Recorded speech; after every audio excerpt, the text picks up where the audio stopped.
Bonjour Caroline, est-ce que tu pourrais te présenter en quelques mots et présenter aussi le programme Préventimage?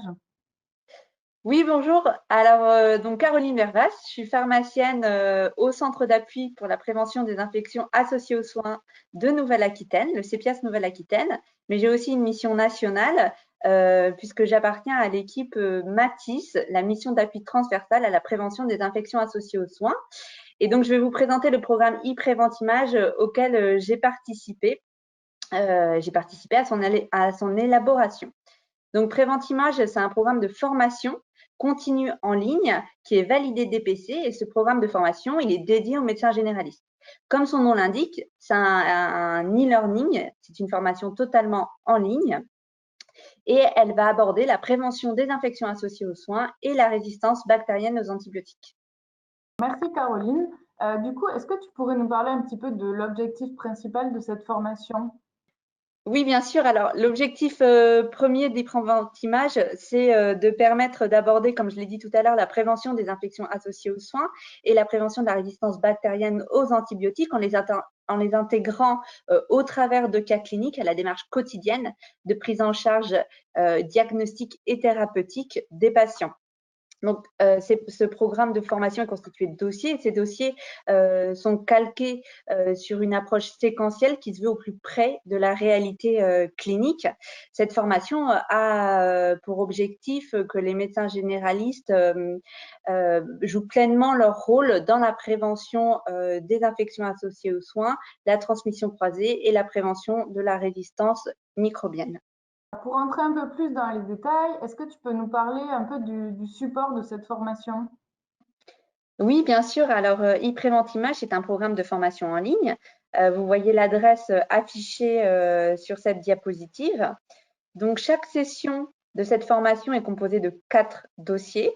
On y accède au moyen de codes personnels, donc un identifiant et un mot de passe personnel. Et ces dossiers sont tous issus de l'expérience réelle du signalement externe des infections associées aux soins. Chaque cas clinique parle d'un patient différent et chaque cas clinique est décomposé selon en plusieurs cycles, puisque ça va tenir compte de l'évolution de la situation pour les patients. Et donc, à chaque cycle, on va poser des questions. Est-ce que tu peux nous préciser un petit peu les éléments intégrés à ces questions? Alors, les éléments intégrés à ces questions auxquels le participant, ou on parle plutôt de stagiaire dans cette formation, va être amené à répondre à des questions sur plusieurs volets. Les moyens de prévention de l'infection, donc que ce soit côté patient, mais aussi côté médecin, qu'est-ce que je peux mettre en œuvre pour prévenir l'infection? Il va y avoir aussi tout ce qui va être la prise en charge diagnostique, quelle est l'origine de l'infection, quel est le micro-organisme en cause, quel signe clinique j'ai, vers quoi ça peut me faire, à quoi ça peut me faire penser.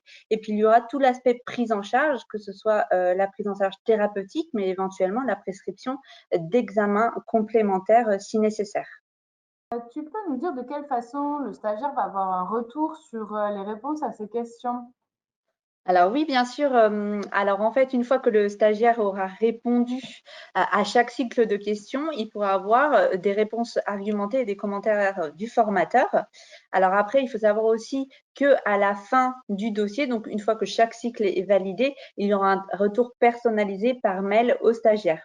On va parler d'e-tutorat puisque le stagiaire aussi pourra interagir tout au long de sa formation avec le formateur. Et enfin, pour finir, clôturer le dossier, il y a une solution dite pédagogique du dossier, c'est-à-dire qu'on va reprendre l'ensemble des éléments du dossier en insistant sur les points clés et en citant les documents de référence. Il y aura aussi des outils d'aide à la décision thérapeutique qui seront donnés aux médecins généralistes. Caroline, tu fais partie des formateurs. Est-ce que tu peux nous préciser un petit peu comment se passe l'encadrement? Alors oui, donc juste pour préciser, Préventimage, donc à l'origine, c'est FCBM qui est à l'origine de ce programme. FCBM, c'est une association de formation continue de biologie et médecine. Et donc FCBM, pour créer le programme e-Préventimage, s'est associé à des experts de la prévention des infections associées aux soins et de la prévention de l'antibiorésistance. Donc, je vais vous montrer le panel de formateurs experts qui fait partie de ce programme. Et donc, on a des médecins généralistes, des médecins de santé publique, moi-même qui suis pharmacien hygiéniste, et des médecins infectiologues. Donc, pour la plupart, nous travaillons dans une structure hospitalo-universitaire et on a à notre disposition tout le matériel pédagogique nécessaire et on assure une veille documentaire et scientifique pour que les dossiers soient de qualité adaptée. Alors, d'un côté, on a FCBM qui va assurer tout le suivi des stagiaires, qui va faire les inscriptions, qui va relancer les stagiaires par courriel pour essayer de les stimuler à réaliser les dossiers ou à ce qu'ils n'oublient pas. Et puis de l'autre côté, donc il y aura les formateurs et les experts qui seront là pour apporter des réponses, donc soit des réponses directement intégrées au cas clinique ou pour pouvoir échanger à la demande du stagiaire quand il le souhaite. Alors, cette formation, une fois finie, une fois l'ensemble de la session faite, réalisée, donc les 4 dossiers, elle est sanctionnée par une attestation DPC, comme quoi on a suivi un programme de formation continue.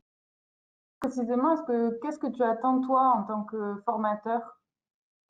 Alors, moi, en tant que formateur, j'attends finalement d'apporter une aide aux médecins généralistes, mais une aide plutôt pratique pour qu'ils aient toutes les clés en main quand ils sont face à un patient pour pouvoir adopter les mesures de prévention adaptées, que ce soit pour lui, pour le patient, et qu'il puisse prendre en charge son patient de la meilleure façon ou de la façon la plus adaptée et la plus optimale possible.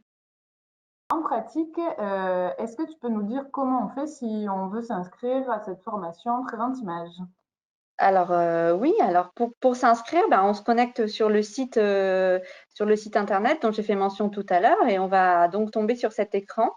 Sur cet écran, donc apparaît 2 types de programmes. Donc, je vous ai entouré le programme e-Prévente Image. Et si on souhaite avoir plus d'informations sur ce programme, on va sur cet onglet-là. On aura tous les formateurs, plus d'informations, le numéro de référence DPC.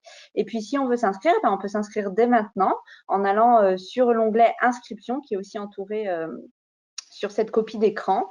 Donc, l'inscription peut se faire dès maintenant et la formation aura lieu du 1er septembre 2020 au 31 décembre. Il y aura 4 dossiers, donc chaque dossier sera mis de façon échelonnée, c'est-à-dire qu'on aura un premier dossier au 1er septembre et puis au fur et à mesure sera complété par le 2, 3e et 4e cas clinique. Voilà, et donc les stagiaires auront jusqu'au 31 décembre pour renseigner ces dossiers. Donc, au total, la durée estimée pour l'ensemble de ces 4 dossiers, elle est de 4 heures, de 1 heure par dossier. Est-ce que tu peux nous parler un petit peu des thématiques 2020?